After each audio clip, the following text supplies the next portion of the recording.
Colonel Jacques Beau, I'm sure that you know him. We have him Le on the colonel Jacques, podcast eh bien, every je suis week. sûr que vous le And connaissez. this week, Nous this week l'invitons à ce he couldn't podcast come because chaque of the semaine. new sanction. He Cette was semaine, trying il n'a to, pas pu venir à you cause des know, nouvelles do sanctions. something about Il it essayait, and vous savez, de see faire what quelque is chose à going ce on sujet, with de voir ce qui with se the case passe of these avec ces sanctions sanctions and how et he comment il can peut en réduire reduce the l'impact sur sa influence of vie. these sanctions on his life. Alors, So Alex, que se what passe-t-il? is, Alex, Il y a beaucoup de going problèmes. on? There are L'Europe s'en many prend à des issues. personnes qui sont Europe contre la guerre. is going Elles ne after these s'intéressent pas à la people who guerre. are Ce sont pour la plupart des anti-war. analystes They're militaires. not Et interested pourtant, in war. elles sont These are attaquées. mostly military Famets. analysts that they're, attacking them.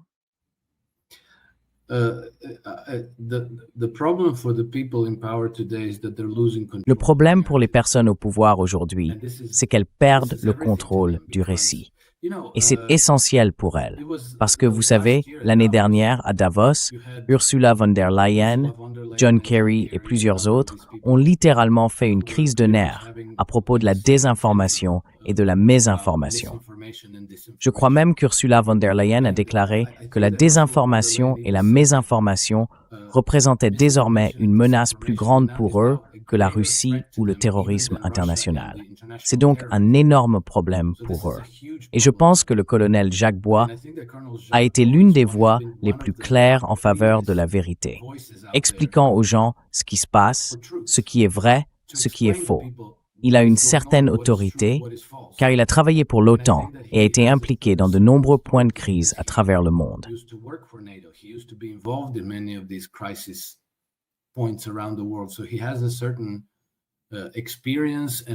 Il a donc une certaine expérience, des connaissances et une autorité, ce qui faisait que sa voix comptait énormément. Je pense que nous avons tous beaucoup appris de Jacques Bois. Et donc, ils ont décidé de le réduire au silence. Ils l'ont sanctionné pour rendre impossible l'expression de sa voix. Eh bien, vous savez, au final, cela va leur revenir en boomerang, je pense. Parce que maintenant, les gens se rendent compte que si vous ne connaissiez pas Jacques Bois auparavant, vous allez peut-être le découvrir. Et puis, comme chaque fois qu'on interdit quelque chose, c'est l'effet Streisand. Les gens deviennent curieux, se demandent ce qu'il disait de si dérangeant pour qu'on s'en prenne à lui avec autant de force et qu'on le fasse taire. C'est la même chose quand ils ont renvoyé Tucker Carlson de Fox News. L'ont-ils vraiment réduit au silence? Pas vraiment. Je pense que c'est même devenu pire pour eux.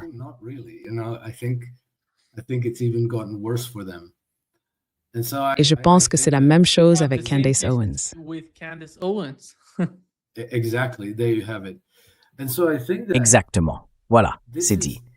Et je pense que c'est quelque chose de très, très important, parce que cela nous montre que nous sommes en train de gagner.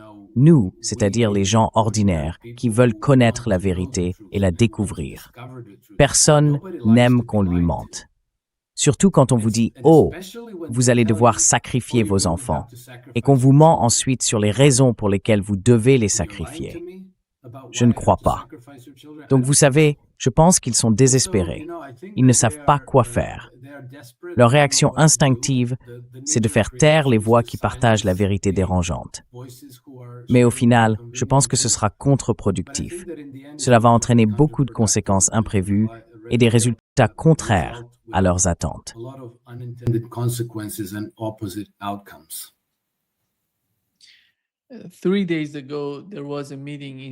Il y a 3 jours, une réunion a eu lieu à Téhéran, en Iran. La Russie, la Chine, l'Iran et même le Pakistan, ainsi que d'autres pays de la région, se sont réunis pour discuter de la présence de troupes étrangères en Afghanistan. Ils parlaient essentiellement du retour des troupes américaines en Afghanistan. Aucun pays de cette région, ni aucun de ceux qui coopèrent avec elle, n'a intérêt à voir les États-Unis revenir en Afghanistan. Et pas seulement en Afghanistan. Alex, je parle du Caucase du Sud. Nous parlons de la Géorgie, en descendant vers l'Azerbaïdjan et l'Arménie. Ce sont des régions importantes pour l'Iran, la Russie et même la Chine. Ils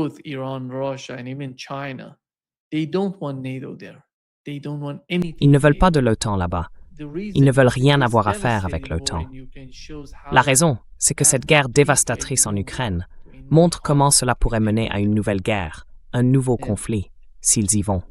Et pourquoi cela se produit-il sous l'administration Trump? Il parlait, tu sais, même dans la stratégie de sécurité nationale, de l'hémisphère occidental. Mais renvoyer des troupes en Afghanistan, eh bien, tu sais, on a eu le cas de la Syrie, qui montre à quel point ce genre de politique est stupide. Une faction attaque une autre faction. Personne ne sait même qui dirige la Syrie aujourd'hui.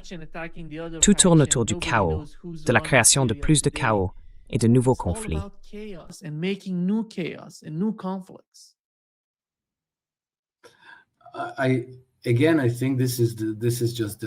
Encore une fois, je pense que c'est simplement du désespoir. Je pense que cela tient beaucoup aux vœux pieux et bien moins à une évaluation réaliste de ce qui est réalisable. Tu as raison. Personne ne veut d'eux là-bas. Les États-Unis ne se sont pas retirés d'Afghanistan parce qu'ils s'ennuyaient et se sont dit, bon, eh bien, allons-y, et peut-être qu'on reviendra plus tard. Ils sont partis parce qu'ils ont été vaincus. Ils n'ont pas réussi à atteindre leurs objectifs et ont été battus par les talibans après 20 ans d'efforts pour pacifier le pays et le placer sous leur contrôle. C'était un immense projet. Tu sais, dans le sillage du 11 septembre, quand le peuple américain était encore mobilisé. On leur disait « Oh, l'Afghanistan, c'est là qu'est Oussama Ben Laden, et nous devons régler ça, et les talibans sont très mauvais. » Et ainsi de suite.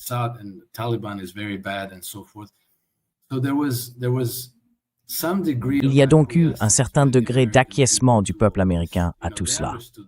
Ils savaient que c'était illégal, mauvais à un certain niveau, mais ils pensaient aussi que peut-être c'était pour le mieux. Parce que, vous savez, ces gens-là étaient terribles, des terroristes, et qu'il fallait nettoyer tout ça là-bas. Je ne pense pas que quiconque le croit encore aujourd'hui. Les soldats américains ne le croient probablement plus. Et ils ne veulent sans doute pas retourner en Afghanistan. Mais je me souviens qu'en 2021, lorsque les États-Unis se sont retirés d'Afghanistan, Trump voulait le faire, mais on l'en a empêché. Puis que Biden a dû retirer les troupes d'Afghanistan, les réactions à Londres ont été absolument hystériques. Les Britanniques étaient complètement hystériques à ce sujet.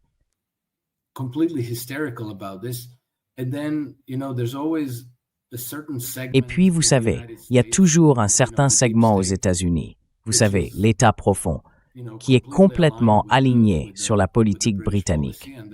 Et je me souviens que Leon Panetta avait déclaré, c'était soit lors d'une interview, soit lors d'une audition au Congrès, je ne me souviens plus, mais Leon Panetta avait essentiellement dit, vous savez, c'était l'ancien directeur de la CIA. Il avait dit, oui, de toute façon, nous devrons finir par retourner en Afghanistan. Il n'a évidemment pas expliqué pourquoi. Si vous lui aviez demandé pourquoi, il aurait parlé de terroristes, de liberté, de démocratie, de femmes et de filles. C'était le thème à l'époque du retrait, les femmes et les filles, n'est-ce pas? Je pense qu'aucun de ces arguments ne tient plus. Je pense que toutes ces justifications n'ont plus aucune crédibilité. Les talibans ont déjà prouvé qu'ils pouvaient les en chasser. Je pense que la situation a changé de manière très, très radicale.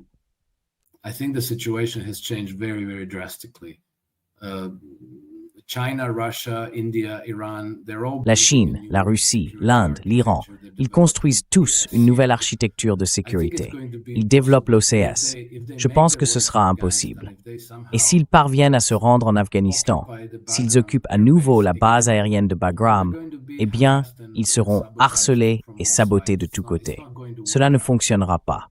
Je pense qu'ils perdent leur emprise sur le continent eurasiatique. Ils perdent leur influence.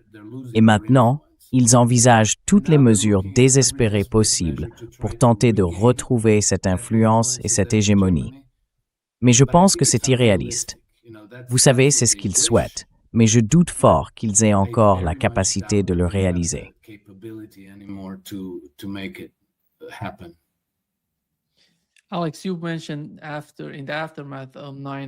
Alex, tu as mentionné qu'après le 11 septembre, tu te souviens que la société, l'opinion publique américaine, à cette époque, était unie. Tout le monde voulait s'opposer à l'ennemi. Aujourd'hui, les États-Unis n'en sont plus là. Tu vois, non seulement dans les médias, beaucoup de choses ont changé, mais au Congrès aussi, avec Thomas Massie et d'autres qui s'expriment à ce sujet. Il n'y a aucun intérêt à s'étendre encore et encore. Quand on regarde les bases militaires américaines, plus de 800, quels en ont été les avantages? S'ils entrent en guerre, par exemple, contre l'Iran, ces bases deviendront de simples cibles pour l'armée iranienne. En quoi seront-elles utiles aux États-Unis? Cela n'a pas de sens. Regarde ce que fait la Chine. That doesn't make sense. Look at what China is doing.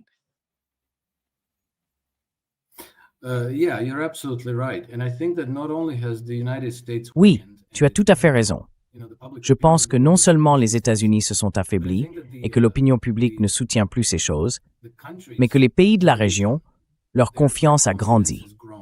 Il y a 20-25 ans, personne n'osait défier les États-Unis. Tout le monde en avait peur. Eh bien, maintenant, les talibans ont prouvé qu'ils pouvaient vaincre les États-Unis en Afghanistan. Les Yéménites ont prouvé qu'ils pouvaient vaincre les États-Unis. L'Iran a prouvé qu'il pouvait tenir tête aux grands géants et le faire reculer. Donc je pense que c'est simplement un vœu pieux de la part de ces oligarchies dirigeantes qui sont en train de perdre et de perdre très lourdement.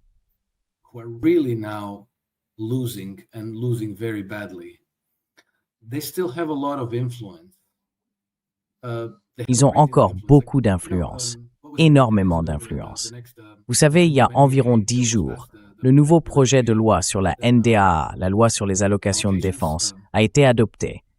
Et le Congrès y a voté une disposition interdisant à l'administration Trump de retirer les troupes d'Europe, parce que Trump voulait le faire. Mais le Congrès a rendu cela impossible pour lui. Vous voyez donc qu'au sein de l'administration américaine, il existe aussi un nombre européen.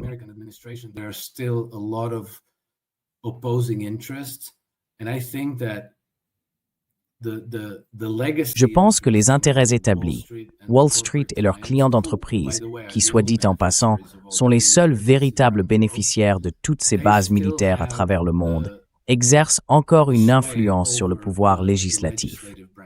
Ainsi, le Congrès vote toujours en faveur de ce qu'ils veulent. Trump peut vouloir faire ceci ou cela, mais il ne peut agir que par décret exécutif. Et ces décrets, tu sais, finissent par être annulés si jamais il ne remporte pas les élections de mi-mandat, ou si dans 4 ans, quelqu'un comme J.D. Vance arrive au pouvoir. Ils pourront simplement inverser toutes les réformes de Trump et tout ce qu'il essaie de faire pour se rallier de nouveau aux Européens et tenter de préserver l'empire mondialiste.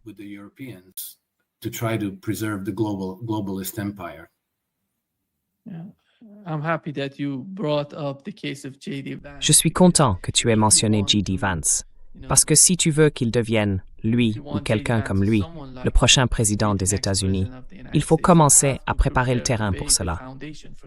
Jusqu'à présent, il semble que le mouvement MAGA ne soit pas satisfait de ce que fait Donald Trump au Moyen-Orient, au Venezuela. Les gens ne sont pas contents de ses politiques. Et la situation devient un peu étrange. Voici ce que Donald Trump a dit hier à propos du Venezuela. Alex.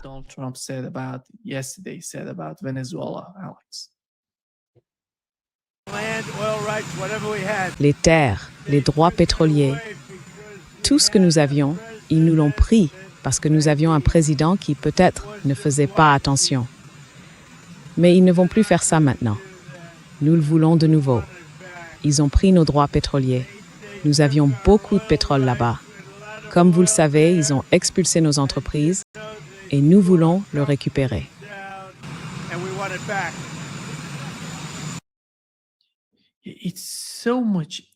C'est d'une ignorance totale en ce qui concerne le Venezuela.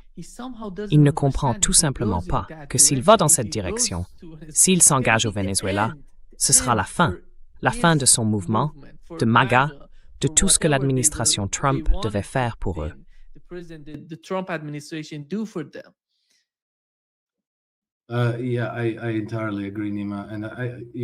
Oui, je suis entièrement d'accord, Nima. Et tu te souviens, quand on a parlé il y a quelques mois, on avait parlé de l'Iran et de toute cette idée de mener une guerre de changement de régime contre l'Iran. Pendant un moment, on aurait dit qu'ils allaient le faire, parce qu'ils envoyaient tous ces bombardiers stratégiques à Diego Garcia des porte-avions et tout le reste.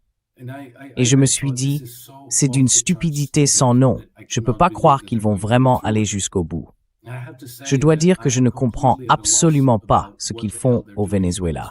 Parce que pour moi, encore une fois, ça semble d'une stupidité incroyable. Je ne vois pas pourquoi Trump ferait ça. Et donc, d'accord, le document sur la stratégie de sécurité nationale dit que c'est pour défendre la doctrine Monroe et tout le reste.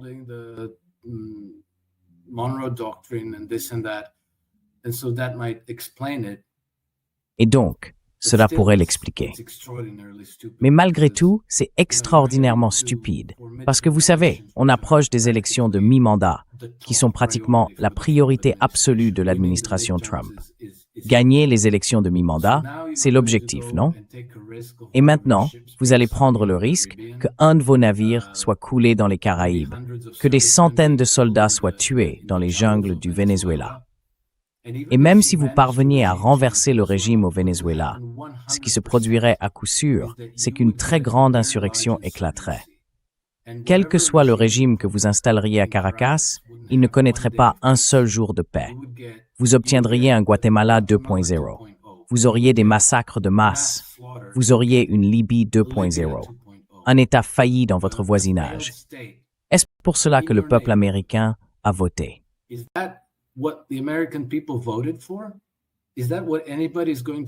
Est-ce que quelqu'un va vraiment voter pour ça aux élections de mi-mandat? Je ne pense pas. Et puis tu sais, si tu te retrouves avec beaucoup de pertes humaines et des navires coulés, et qu'en plus tu perds peut-être, qui sait? Parce que tu vois, tu n'as pas réussi contre les talibans, tu n'as pas réussi au Yémen. Qu'est-ce qui te fait croire que tu réussiras contre Maduro au Venezuela? Je veux dire, Maduro est peut-être un dirigeant faible, mais tu sais, les Vénézuéliens se souviennent de l'époque où ils avaient l'autre président. Je pense que Trump faisait référence à Carlos Andrés Pérez, qui était un homme de la CIA. 80% des Vénézuéliens vivaient sous le seuil de pauvreté, malgré tout le pétrole qu'ils possèdent. Et les droits sur le pétrole, oui quoi? Comme si tu les avais achetés honnêtement pour le bien du peuple vénézuélien.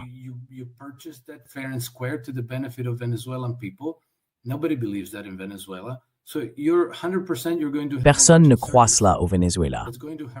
Donc à 100%, vous allez avoir une grande insurrection qui va vous harceler comme les talibans vous ont harcelé. Et ensuite, peut-être que vous devrez partir à nouveau, vaincu, après avoir dépensé des milliers de milliards et perdu on ne sait combien de milliers de soldats américains. Cela n'a donc absolument aucun sens. Et je dois dire que je pense que lorsque Trump fait ces commentaires stupides, il s'adresse à certains électorats de son pays qu'il doit apaiser pour le moment. Sinon, je devrais penser que Trump est un idiot, et je ne le crois vraiment pas. Je pense que lui et les gens qui l'entourent sont en réalité très très intelligents. Ils comprennent ce qui se passe. Donc, pour faire quelque chose d'aussi idiot, il doit forcément y avoir une autre explication.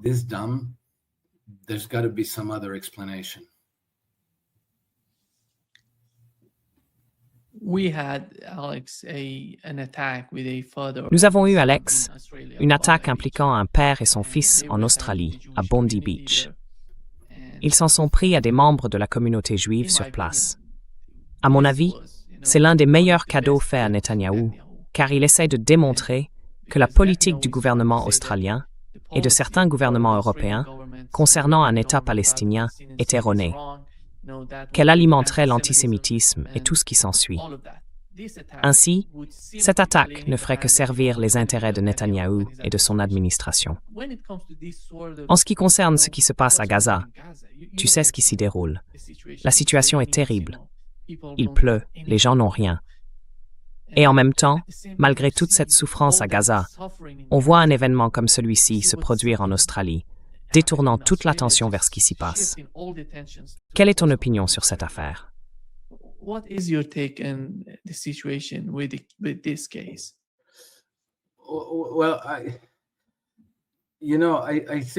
Eh bien, vous savez, je pense que cela va s'avérer être un très mauvais cadeau pour Netanyahou, précisément pour la raison que vous avez mentionnée. Je vois déjà qu'il y a beaucoup de gens très méfiants envers Israël. Il leur est très facile, après tout ce que nous avons vu, de croire que les services de renseignement israéliens ont en réalité organisé cela. Et même, vous savez, certaines personnes ont examiné les recherches sur Google. Avant même que la fusillade n'ait lieu, on cherchait Bondi Beach et le nom de ce tireur, qui s'est ensuite révélé être un homme hindou avec un passé très particulier, la façon dont il avait été formé et tout le reste. With a very interesting past and the way he was trained and all this. So the whole story smells like a false flag. Toute cette histoire sans l'opération sous faux drapeau. Et alors, on se demande, qui organiserait une telle opération? Ces derniers mois, on a vu Netanyahou parler assez souvent de l'Australie, prendre des mesures actives pour modifier la position de l'Australie sur la Palestine et sur toutes ces questions connexes. Il y a donc beaucoup de soupçons. Et je pense qu'avec le temps, un peu comme pour l'assassinat de Shirin Abu Akleh, ils ont voulu faire porter la responsabilité à un tireur isolé et transformer cela en un développement positif pour Israël. Mais je pense que cela s'est complètement retourné contre eux.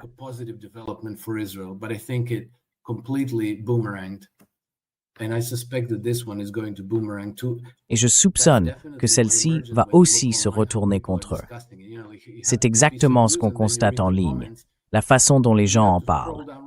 On lit une information, puis on parcourt les commentaires, et il faut descendre très loin avant de trouver quelqu'un qui croit à la version officielle. Je pense que la grande majorité des gens ne sont plus aussi naïfs. Les médias font leur travail, mais plus personne ne les croit. Donc je ne pense pas qu'ils puissent encore contrôler le récit, et ce sera un cadeau qu'ils finiront par regretter.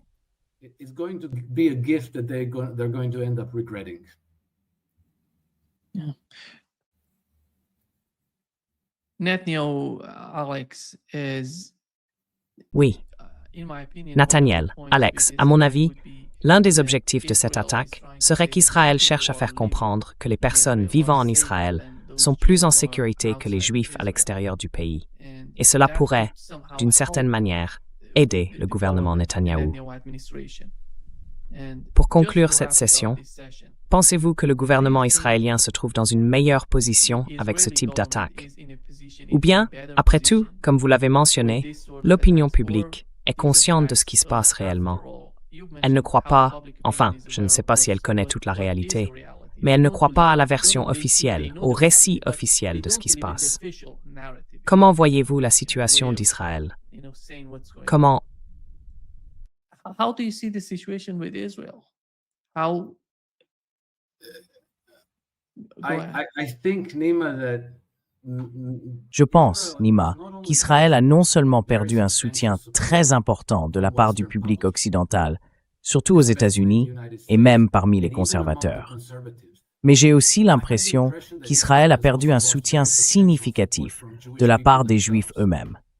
Ils voient qu'ils sont salis et entachés par tout ce qui est fait au peuple palestinien. Et ils ne veulent pas de cela. Ils ne veulent pas être les otages d'une cabale très fanatique et criminelle qui dirige Israël en ce moment. Je pense que beaucoup de Juifs cherchent à se dissocier. Et je vois de plus en plus de commentaires, surtout de la part des jeunes Juifs, disant « Vous ne faites pas cela en mon nom ».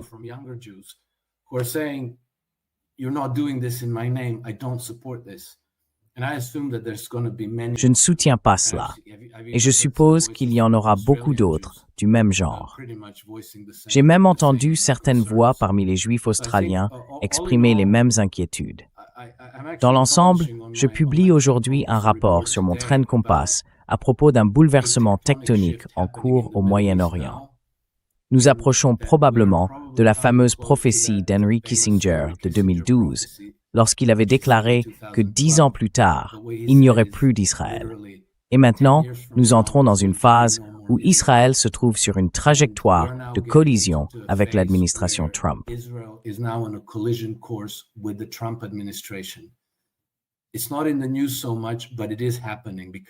Ce n'est pas beaucoup dans les médias, mais cela se produit, car les Israéliens attaquent de plus en plus violemment un envoyé américain en Syrie, Tom Barak.